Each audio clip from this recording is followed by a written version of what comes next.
الحمد لله الذي أبدع الأخلاق والدين والصلاة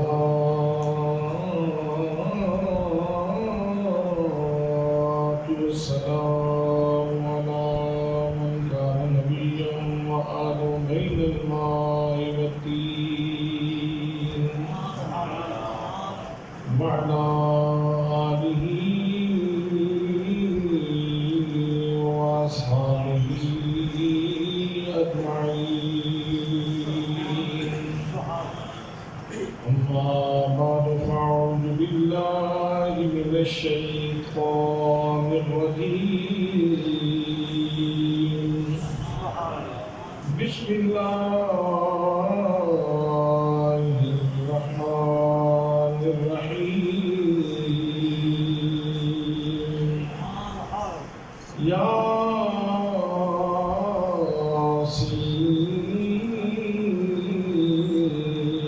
ياسين والقرآن الحكيم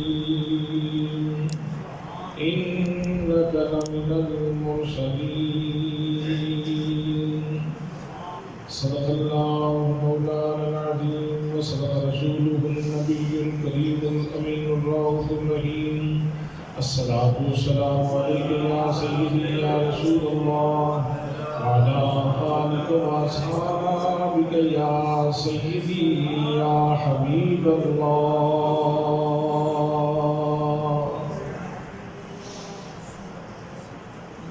فضیلت مآب عظیم مذہبی اسکالر جناب حضرت علامہ مولانا پروفیسر جاوید اقبال کھارا صاحب، خطیب اعظم مرکزی جامع مسجد شاہ ہمدان وادی سور، دیگر انتہائی عزت اور احترام کے لائق مقتدر حاضرین و سامعین، اللہ کریم کا لاکھ لاکھ شکر ہے کہ جس نے ہمیں اپنے گھر میں حاضر ہونے کا شرف نصیب فرمایا. ماہ رمضان کی کچھ روز ساعتیں ہیں اور جمعۃ المبارک کا دن ہے. کرم بالائے کرم ہے، اللہ کریم کی مہربانیوں کی ایک برکھا ہے جو برس رہی ہے، اور ہم اپنے دامن میں اللہ کریم کی رحمتوں کو سمیٹ رہے ہیں. وادی سون یہ اولیاء کی سرزمین ہے، اور اولیاء کاملین نے اللہ اور اس کے رسول صلی اللہ تعالیٰ علیہ وسلم کی محبتوں کو فروغ بخشا ہے. اس لیے اگر میں یہ کہوں کہ وادی سون وادی محبت ہے تو یہ بالکل مبالغہ نہیں ہے، یہ بالکل مبالغہ نہیں ہے. وادی سون واقعی وادی محبت ہے، وادی علم ہے، وادی عرفان ہے. اس لیے کہ حضرت پیر میر علی شاہ صاحب رحمۃ اللہ تعالیٰ علیہ جیسے لفظ قدسی یہاں سے علم و عرفان پانے کے لیے تشریف لاتے ہیں، تو اس کا مطلب یہ ہے کہ اس وادی کا ماضی بڑا تابناک ہے. برادران اسلام، میں نے اہل محبت کے لیے یعنی وادی سون کے آپ دوستوں کے لیے جس تحفے کا انتخاب کیا ہے وہ انتہائی قیمتی تحفہ ہے، اور وہ یہ ہے کہ میں آپ کی خدمت میں آج کی اس گفتگو میں یہ عرض کرنا چاہتا ہوں کہ قرآن مقدس کے دل کی آواز کیا ہے. قرآن مقدس کے دل کی آواز کیا ہے؟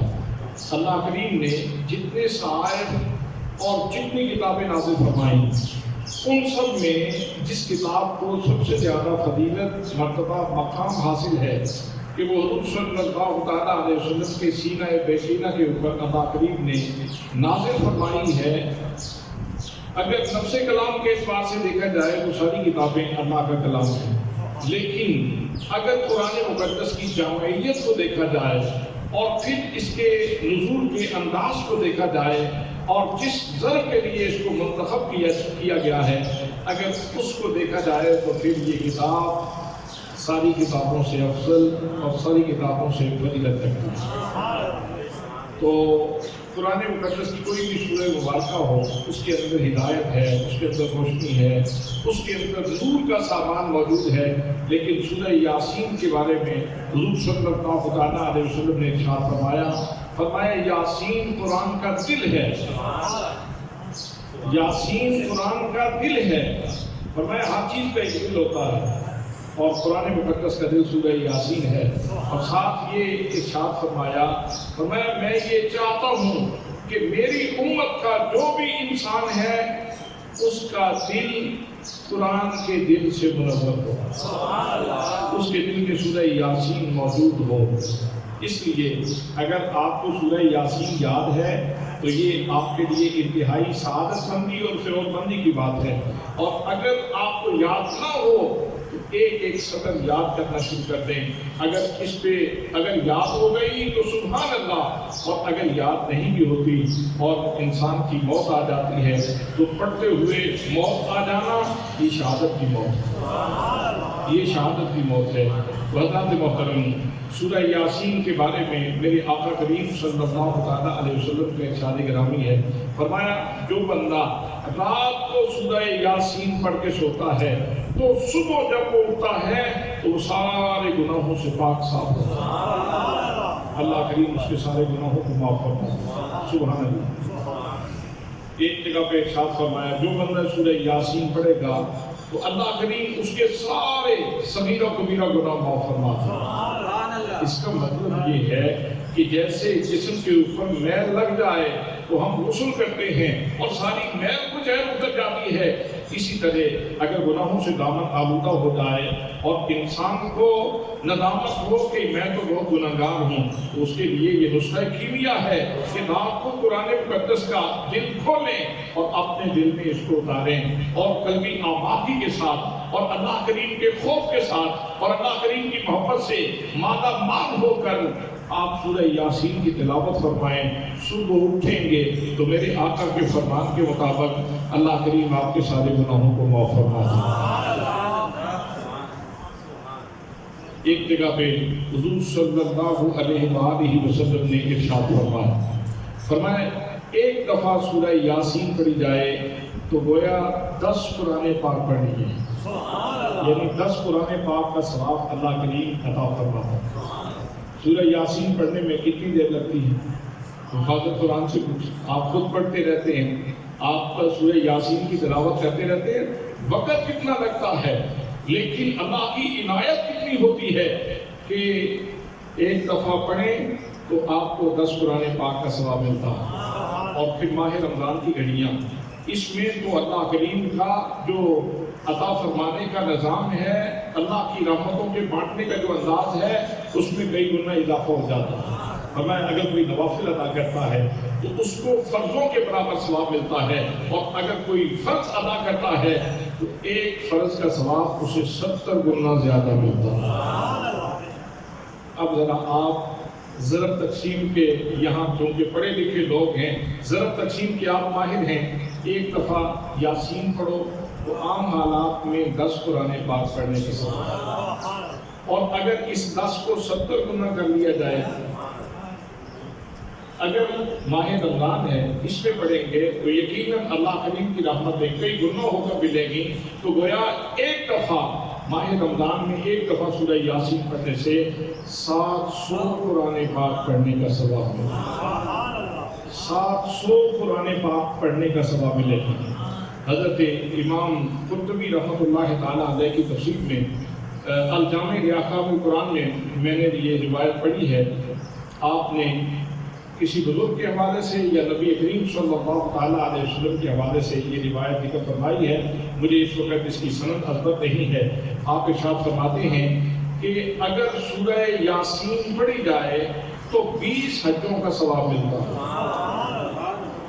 کتنے غریب ہیں جو ترستے رہتے ہیں، آئے زندگی میں کبھی ایسا بھی موقع آتا میں بھی اللہ کے گھر میں حاضر ہوتا، میں بھی روضہ رسول کی زیارت کرتا، میں بھی حرمین طیبین کی بہاروں کو لوٹتا، لیکن معاشی حالات اجازت نہیں دیتے، بندہ نہیں جا سکتا، تو یہ اللہ کریم نے اپنے نبی کی امت کے غریبوں کے اوپر کرم فرمایا کہ ایک دفعہ سورہ یاسین پڑھو تو 20 حجوں کا ثواب۔ اور ماہ رمضان میں جب یہ اجر 70 گنا ہوتا ہے، 70 گنا بڑھ جاتا ہے، تو اب ذرا حساب لگائیں گے تو یہ کتنے بنیں گے؟ 20 کو اگر 70 کے ساتھ ضرب دیں تو 1400 حج کرنے کا ثواب، ایک دفعہ یاسین اور 1400 حج کرنے کا ثواب۔ اب آپ خود اندازہ فرمائیں وقت کتنا لگتا ہے یاسین پڑھنے پہ، اس لیے اپنی زندگی کا یہ معمول بنا لیں۔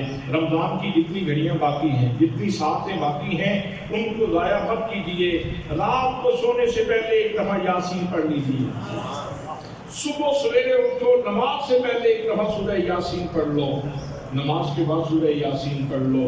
نماز ظہر کے لیے آتے ہو، لاک ڈاؤن کا ماحول ہے، کتنے لوگ ہیں جنہوں نے دکانیں بند کی ہوئی ہیں اور ہاتھ پہ ہاتھ رکھ کے بیٹھے ہیں۔ حضرات محترم، ان ساعتوں میں اپنے وقت کو قیمتی بنانے کا یہ نادر موقع ہے۔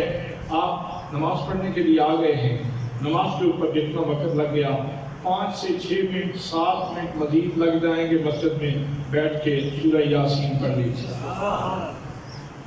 آپ کے دل کا رشتہ قرآن کے دل کے ساتھ قائم ہو جائے گا۔ اور آئیے میں سورہ یاسین کی جو اس کی آواز ہے، یعنی قرآن کے دل کی آواز ہے، وہ آپ کی خدمت میں عرض کرنا چاہتا ہوں کہ اس کی تمہید کتنی محترم شان ہے، اور اس کے آغاز میں اللہ کریم نے کیا ارشاد فرمایا۔ میرے آقا کریم صلی اللہ تعالیٰ علیہ وسلم واعظ فرما رہے ہیں، دعوت دے رہے ہیں، لوگوں کو ارشاد فرماتے ہیں، قولوا لا الہ الا اللہ تفلحوا، لوگوں اللہ کریم کو وحدہ لا شریک مان لو، مجھے اللہ کا سچا رسول مان لو، میں تمہیں بتاتا ہوں دونوں جہانوں کی کامیابی تمہیں مل جائے گی، یہاں بھی سرخرو ہو جاؤ گے، اگلے جہان میں بھی سرخرو ہو جاؤ گے۔ کچھ سعید لوگوں نے یہ پیغام قبول کر لیا، اپنے سینے کو منور کر دیا، لیکن جو شقی الفطرت تھے، جو جن کے سینے میں انات تھا، بغض تھا، کینہ تھا، انہوں نے یہاں آگے سے صدا لگائی۔ اب آپ اندازہ فرمائیں کہ کتنے قیمتی پھول لے کے میرے آقا بانٹنا چاہتے ہیں۔ دونوں جہانوں کی کامیابی لے لو، اللہ کریم کو وحدہ لا شریک مان لو، مجھے اللہ کا رسول مان لو، یہاں بھی کامیاب ہو جاؤ گے، قبر میں حشر میں کامیاب ہو جاؤ گے۔ میرے آقا کامیابیوں کا سرٹیفکیٹ بانٹنا چاہتے ہیں، لیکن آگے سے دشمن جواب دیتا ہے، لست مرسلا، تم تو رسول ہی نہیں ہو، تم تو رسول ہی نہیں ہو۔ اب یہ بات حضور صلی اللہ تعالیٰ علیہ وسلم کے قلب اقدس پہ انتہائی گرام گزری، اس لیے کہ تم رسول نہیں ہو، اس کا مطلب یہ ہے کہ تمہارا رب سے کوئی تعلق نہیں۔ تم جو کہتے ہو کہ میں اس کا رسول ہوں، میں اس کا نبی ہوں، یہ تمہارا تو خدا سے تعلق ہی نہیں۔ اور کسی کو اگر یہ تانا دیا جائے کہ جس سے تو محبت کا دعویٰ کرتا ہے اس کے ساتھ تو تیرا کوئی تعلق ہی نہیں۔ حضرات محترم کو تکلیف تو ہوتی ہے۔ حضور صلی اللہ تعالیٰ علیہ وسلم کے قلب نازک کے اوپر جب چوٹ پڑی، میرے آقا پریشان ہوئے، اللہ کریم نے جبریل امین کو بھیجا، فرمایا جبریل جا کے میرے حبیب کو یہ پیغام سنا دو، یاسین، یا حرف ندا ہے، سین سے مراد سید ہے، اس کا مطلب ہے اے سید عرب و عجم، اے کل جہانوں کے سردار، محبوب یہ تو کہتے ہیں کہ تم رسول نہیں ہو، لیکن میں خدا اعلان کرتا ہوں اگر جناب آدم علیہ السلام نبی ہیں، اگر جناب نوح علیہ السلام نبی ہیں، اگر جناب شیس علیہ السلام نبی ہیں، اگر جناب حضرت ابراہیم علیہ السلام نبی ہیں، اگر جناب اسماعیل نبی ہیں، اگر جناب یعقوب نبی ہیں، اگر جناب ایوب نبی ہیں، اگر جناب یوسف نبی ہیں، اگر جناب یونس نبی ہیں، اگر جناب الیسع نبی ہیں، اگر جناب ذوالکفل نبی ہیں، اگر جناب موسیٰ نبی ہیں، اگر جناب عیسیٰ نبی ہیں، تو محبوب تم سارے نبیوں کے بھی سردار ہو، سارے رسولوں کے بھی سردار ہو۔ یاسین، اے سید عرب و عجم، اے سید الکل، اے سید الرسل، اے سید الانبیاء۔ آگے کیا ارشاد فرمایا؟ فرمایا اے سیادت کل کے مالک، یاسین والقرآن الحکیم، مجھے قسم ہے حکمتوں والے قرآن کی۔ پہلے جاندار لقب، پھر اس کے بعد اللہ کریم قسم اٹھا رہا ہے۔ میں قسم اٹھاؤں تو میری قسم کا وزن میری شخصیت اور حیثیت کے مطابق ہوگا. آپ قسم اٹھائیں گے، آپ کی قسم کا ویٹ وزن آپ کی شخصیت اور آپ کے اسٹیٹس کے مطابق ہوگا.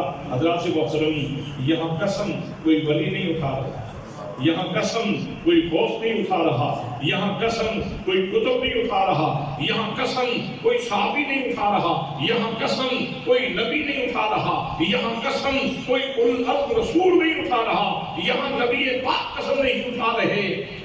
اللہ کریم اپنے نبی کی عظمت کو ظاہر کرنے کے لیے قسمیں اٹھا رہا. یاسین اے سید عرب و عجم، مجھے قسم ہے قرآن حکیم کی، اِنَّا بے شک، پھر یہ لفظ حرف اِنَّا ذکر فرمایا، بے شک، اس میں شک کرنے کی گنجائش ہی نہیں، اس میں شک کی جگہ ہی نہیں. پہلے شاندار لقب، پھر قسم، پھر حرف اِنَّا، فرمایا اِنَّا کا لام المرسلین، پھر لام تاکید، فرمایا محبوب تم تو رسولوں میں سے ہو، تم تو رسولوں میں سے ہو، اے سید الکل تم تو رسولوں میں سے ہو. یہ جو کہتے ہیں لست مرسلا، کون کہتا ہے کہ ہم تم میں جدائی ہوگی؟ یہ ہوائی کسی دشمن نے اڑائی ہوگی، یہ ہوائی کسی دشمن نے اڑائی ہوگی. حضرات محترم، اللہ کریم نے حضور صلی اللہ تعالیٰ علیہ وسلم کی سیادت کل کا اعلان کہاں کیا ہے؟ یہ آواز کہاں سے آئی؟ جب قرآن کھولا تو قرآن کے دل سے آواز آئی. اس کا مطلب یہ ہے کہ جب حضور صلی اللہ تعالیٰ علیہ وسلم کی عزت پہ حملہ ہو تو سب سے پہلے حضور کی عزت کا پہرا دینے کے لیے جس دل سے آواز آتی ہے وہ قرآن کا دل ہے، وہ قرآن کا دل ہے. اگر نبی مقدم صلی اللہ علیہ وسلم کی شان میں حاضرہ سرائی کی جائے، میرے نبی کی عزت پہ کبھی حملہ ہو اور تیرے دل سے آواز نکلے کہ میں اپنے نبی کی عزت کا پہرا دوں گا، تو پھر مجھے مبارک ہو کہ قرآن کے دل کی آواز اور تیرے دل کی آواز ایک ہو گئی. قرآن کے دل کی آواز اور تیرے دل کی آواز ایک ہو گئی. اور یہی بندہ مومن کا شیوا ہے، یہی بندہ مومن کا شعار ہے. حضرات محترم، حضور صلی اللہ تعالیٰ علیہ وسلم کے بارے میں اللہ نے ارشاد فرمایا کہ میرے حبیب جو ہیں یہ سید الکل ہیں. آئیے اب میں ذرا سیرت کے چند نقوش آپ کی خدمت میں عرض کرنا چاہتا ہوں. اللہ نے اپنے حبیب صلی اللہ تعالیٰ علیہ وسلم کی سیادت کا اعلان کیسے فرمایا؟ مسجد اقصیٰ میں تمام انبیاء کرام جمع ہیں، میرے آقا جماعت کروا رہے ہیں اور تمام انبیاء و رسول حضور صلی اللہ تعالیٰ علیہ وسلم کے پیچھے ہیں. یہ سیادت کل کا اعلان ہے. بیت المعمور ہے، اس میں سارے فرشتے جمع ہیں اور حضور صلی اللہ تعالیٰ علیہ وسلم ان کی جماعت کروا رہے ہیں. یہ سیادت کل کا اعلان ہے. میرے آقا ارشاد فرماتے ہیں وزیر آیا فی الارض و وزیر آیا فی السماء. لوگوں سن لو، میرے دو وزیر زمین کے اوپر ہیں اور دو وزیر آسمانوں کے اوپر ہیں. زمین کے وزیروں کا نام جناب حضرت ابوبکر صدیق اور جناب فاروق ہے، اور آسمانی وزیروں کا نام جبریل اور میکائیل ہے. آسمان کے اوپر بھی اللہ نے اپنے نبی کو حکومت عطا فرمائی. اسی لیے تو کسی نے کہا تھا، بلکہ اعلیٰ حضرت نے کہا تھا، میں تو مالک ہی کہوں گا کہ وہ مالک کے حبیب. میں تو مالک ہی کہوں گا کہ وہ مالک کے حبیب، یعنی محبوب و محب میں نہیں میرا تیرا. عنایت کرنے والا اللہ کریم ہے، بخشنے والا اللہ کریم ہے، عطا فرمانے والا اللہ کریم ہے. اللہ کریم نے اپنے حبیب صلی اللہ تعالیٰ علیہ وسلم کو کتنی سطحوں سے مالا مال کیا ہے، کتنی رفعتوں سے مالا مال کیا ہے، کتنے مدارج عطا فرمائے ہیں، کتنے مراتب عطا فرمائے ہیں. حضرات محترم، میدان بدر ہے. میرے آقا کریم صلی اللہ تعالیٰ علیہ وسلم آج نیاز میں ڈوبے ہوئے، مقام نیاز میں ہیں. دعا کی جا رہی ہے، یا اللہ جو تو نے میرے ساتھ وعدہ کیا تھا آج اس وعدے کو پورا فرما دے. یا اللہ جو تو نے میرے ساتھ وعدہ کیا تھا میرے مالک اس وعدے کو پورا فرما دے. یہ مقام نیاز کے اوپر آپ عرض کرتے کرتے پھر مقام ناز کے اوپر فائز ہوتے ہیں، پھر مقام ناز کے اوپر آتے ہیں اور ایک جملہ مقام ناز پہ بول دیا. اللہم انتہلک ہذہ الاسابہ فلم تغبر فی الارض ابدا. یا اللہ یہ 313 اخلاص پہ کر مجسمہ آئے محبت صحابہ کرام یہ خلوص کی دنیا کے بادشاہ میں لے کے تیری بارگاہ میں آ گیا ہوں. اگر ان کے ساتھ کوئی معاملہ ہو گیا نا پھر تیری زمین کی سجدوں کو ترسے گی, پھر تیری عبادت نہیں کی جائے گی. یہ جملہ میرے آقا نے عرض کیا. اللہ نے یہ نہیں فرمایا کہ محبوب میرا بندہ ہو کر میرا مملوک ہو کر میرے ساتھ ایسے انداز میں بات کرتے ہو. اللہ نے فرمایا محبوب پریشان ہونے کی ضرورت نہیں. حضرات محترم اللہ کریم نے پھر اس چیز کو قرآن مقدس میں ذکر کیا. فرمایا استستغیثون ربکم فاستجاب لکم انی ممدکم بألف من الملائکۃ مردفین. داستان کو ذکر کیا اور بڑی خوبصورت پیرائے میں ذکر کیا. ارشاد یہ ہے اس لوگوں قرآن پڑھنے والوں, قرآن کی تلاوت کرنے والوں, قرآن کے نغمات سرمدی سے مسحور ہونے والوں, قرآن کے نور سے اپنے سینے کو منور کرنے والوں, اس داستان کو یاد رکھنا. اس داستان الفت کو, اس داستان محبت کو یاد رکھنا. وہ وقت تو یاد کرو جب تم کہہ رہے تھے, مدد مانگ رہے تھے, یا اللہ ہماری مدد فرما دے. استغیثون ربکم فاستجاب لکم. پھر اللہ نے تمہاری دعا کو شرف قبولیت عطا فرمایا. اللہ نے دعا کو شرف قبولیت عطا فرمایا. فاستجاب لکم اور پھر فرمایا انی ممدکم بألف من الملائکۃ مردفین. پریشان ہونے کی ضرورت نہیں محبوب. اگر مدینہ طیبہ سے تو 313 لے کے آیا ہے, اگر مدینے میں رہنے والے تیرے لشکری کم ہیں تو محبوب پریشان ہونے کی ضرورت نہیں. مدینہ بھی تیرا معسکر ہے تو سدرۃ المنتہا بھی تیرا معسکر ہے. مدینے میں بھی تیرے غلام بیٹھتے ہیں اور سدرۃ المنتہا کے واسی وہ بھی تیرے غلام ہیں. محبوب پریشان ہونے کی ضرورت نہیں. انی ممدکم میں تمہاری مدد کروں گا بألف من الملائکۃ 1000 فرشتے کے ساتھ. مردفین جو قطار اندر قطار آئیں گے, جو قطار اندر قطار آئیں گے. حضرات محترم آپ سارے پڑھے لکھے لوگ تشریف فرما ہیں. آپ کو معلوم ہے کہ میدان بدر میں کفار کی تعداد کتنی تھی؟ 1000 کے قریب تعداد تھی. اور 1000 کے لیے کیا ایک اسرائیل کافی نہیں تھا؟ ایک فرشتے کو بھیج دیا جاتا. اسرائیل کتنے لوگوں کی جان لیتا ہے آنے واحد میں. وادی سون کے کتنے شہروں میں آنے واحد میں کتنے لوگوں کی جان لیتا ہے. اسی طرح پوری دنیا کے ممالک میں, کنٹریز میں کتنے لوگوں کی جان لیتا ہے. لیکن اس کو کوئی عاجزی تو نہیں ہے کہ کبھی اس نے کہا ہو کہ مصروفیت بہت زیادہ ہے تو میں جان نہیں لے سکتا. ایک اسرائیل کی ڈیوٹی اگر لگا دی جاتی تو کام تو ہو سکتا تھا. لیکن آج فرمایا جا رہا ہے کہ 1000 فرشتے ہم بھیجیں گے. 1000 فرشتے بھیجیں گے. بھئی 1000 کی فلاسفی کیا ہے؟ 1000 کی حکمت کیا ہے؟ اصل میں بتلانا یہ مقصود تھا کہ محبوب اصل میں یہی تو پیغام دینا چاہتا ہوں. تیری سیادت کل کا اعلان ہی تو ہم کرنا چاہتے ہیں. ہم بتانا چاہتے ہیں مدینے میں بسنے والے بھی تیرے لشکری ہیں, سدرہ پہ رہنے والے بھی تیرے لشکری ہیں. سدرہ پہ رہنے والے بھی تیرے لشکری ہیں. اور پھر یہاں ایک اور لطافت کی بات ہے بڑی توجہ سے سننے کی. وہ یہ کہ فرمایا مردفین, قطار اندر قطار آئیں گے. یہ قطار کیوں بنائی جاتی؟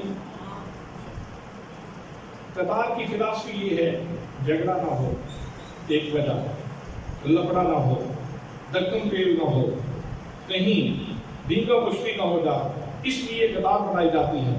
بالجمع کمانے کے لیے لوگ آتے ہیں, قطار بنا لو, جھگڑا نہ ہو. لیکن فرشتے جھگڑا نہیں کرتے.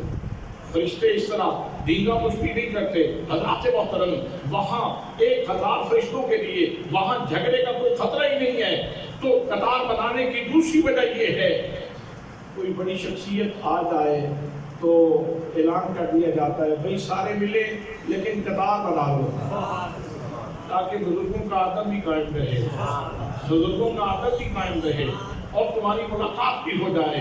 حضرات محترم تو کبھی قطاریں جو ہیں وہ آداب کے لیے بنائی جاتی ہیں. اللہ کریم فرشتوں کو آداب سکھا رہا ہے. فرشتوں تم نے میرے محبوب کی بارگاہ میں جانا ہے، جب سدرہ سے چلنے لگو تو یہیں سے قطاریں بناتے ہیں۔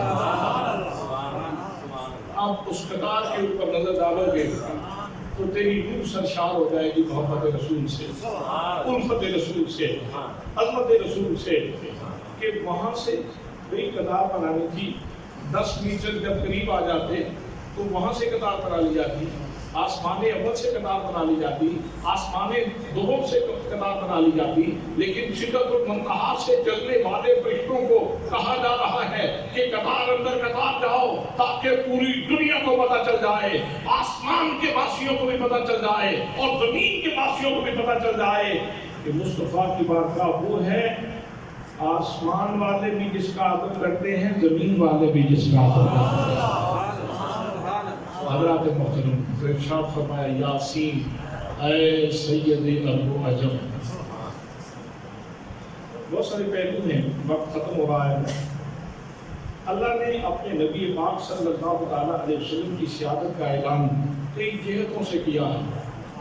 انسان کو چاند پہ جانے کا غرور تھا، اللہ نے چاند مصطفیٰ کے قدموں میں بھیجا تاکہ ان کی سیادت کا اعلان ہو سکے۔ انسان کو سورج کی شعاعیں مسخر کرنے کا غرور تھا، میرے آقا کے ہاتھ اٹھے ڈوبا ہوا سورج واپس آیا۔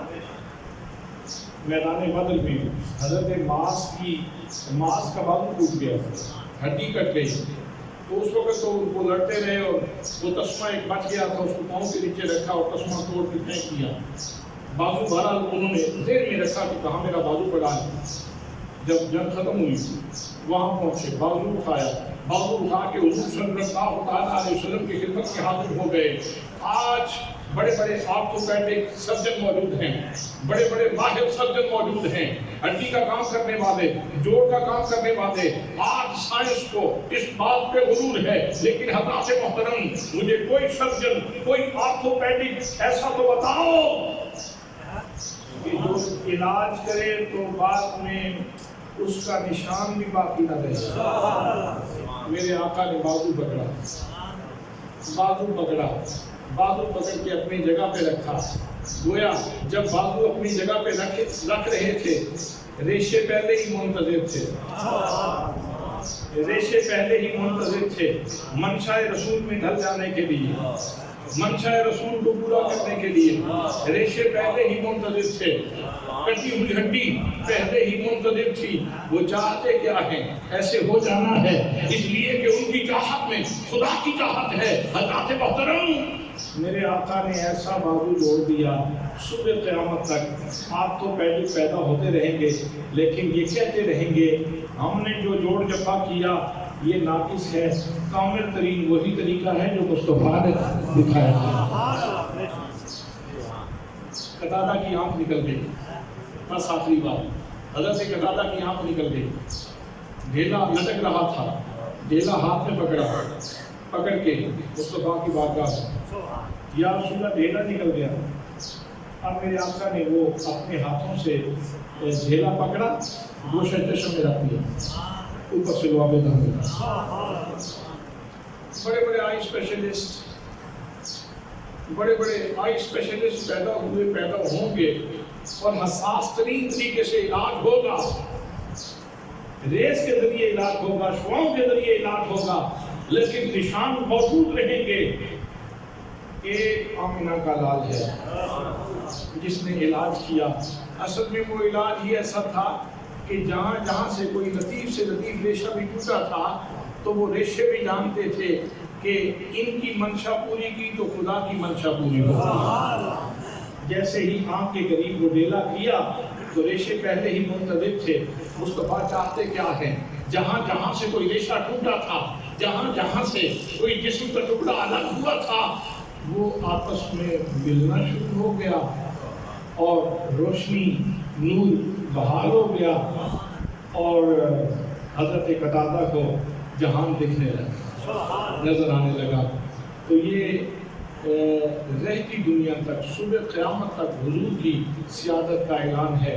آپ کو بیٹھیں سر جوڑ کے تو کہیں، ان کی میٹنگ ہو تو کہیں ہم نے بھی بہت پڑھا ہے لیکن ہم مصطفیٰ کی خاکدار کو بھی نہیں پہنچ سکتے۔ آئی اسپیشلسٹ بیٹھیں وہ کہیں کہ ہم نے بھی بہت پڑھا ہے لیکن ہم مصطفیٰ کریم صلی اللہ تعالیٰ علیہ وسلم کی خاک راہ کو گرد راہ کو بھی نہیں پہنچ سکتے۔ حضرت حادثہ کی ماں آ گئی میدان بدر میں اور کہنے لگی یا رسول اللہ سے ایک بات بتائیں، میرا بیٹا اگر تو ہے جنت میں تو صبر کروں گی، اور اگر میرا بیٹا کہیں اور ہے، کہیں اور چلا گیا ہے تو پھر یا رسول اللہ میں نوحہ کروں گی اور نوحہ کر کے ماتم کر کے مثال قائم کروں۔ اس کا مطلب یہ ہے کہ جن کے جنت میں جاتے ہیں وہ صبر کیا کرتے ہیں، جن کے جنت جاتے ہیں وہ صبر کیا کرتے ہیں، جن کے جنت سے باہر جاتے ہیں وہ نوحہ کیا کرتے ہیں۔ تو اس لیے اپنا نظریہ درست کرنا چاہیے۔ حسین سید الشہداء ان پہ نوحہ نہیں، ان کے اوپر ماتم نہیں، ان کے اوپر صبر کرنے کا مقام ہے۔ میرے آقا نے جب ماں نے پوچھا نا کہ میرا بیٹا کہاں ہے، جنت میں، تو فرمانے لگے بھلی ایک جنت ہے نہیں نہ 8 جنت۔ ان ابنک اصاب فردوس الاعلی، تیرا بیٹا تو فردوس اعلی میں چلا گیا ہے۔ خود بینیں یاد ہوں گی، دور بینیں یاد ہوں گی، لوگ ان خود بینوں اور دور بینوں سے بہت دور تک دیکھیں گے، لیکن جب ان کی میٹنگ ہوگی، جب آپس میں بیٹھیں گے اور اجتماعی مشاورت ہوگی اور کہیں گے کہ کس نے کہاں تک دیکھا، تو پھر یہ فیصلہ کرنا پڑے گا کہ ہم تو اسی مادیت کی گرد میں ہی رہے، دیکھا ہے تو بہت دور تک آمینہ کے لال نے دیکھا ہے، عرش دور تک آمینہ کے لال نے دیکھا ہے۔ میرے نبی کی سیادت کا اعلان ہوتا رہے گا، وقت گزرتا رہے گا اور میرے آقا کی سیادت کا اعلان ہوتا رہے گا۔ خوف کے سائے جب بدر میں گہرے ہوتے جا رہے تھے تو حضرت علی فرماتے ہیں میں ایک دفعہ بھی عریش میں گیا، دوسری دفعہ بھی گیا، تیسری دفعہ بھی گیا، آپ یا حیو یا قیوم کا وظیفہ فرما رہے تھے۔